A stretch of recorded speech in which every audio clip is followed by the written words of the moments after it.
na ambulance Bamba sa dégg raw na fréquence Sëñ Bamba jaare ma doonoon sa résident surveillé ci Xaadim Rasuul Ali Sabina Bamba say ndimbal raw ay finance Sëñ Bamba yow la nu jox sunu confiance jaajëf ci Xaadim Rasuul am la moo gën am ay licence Bamba weddi laa doy na ñàkk chance Sëñ Bamba amoo moroom doo concurrence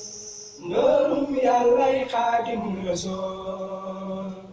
wuy si laa nu gënal audience Bamba donte day pale président Sëñ Bamba Côte d'Ivoire Gabon walla bu France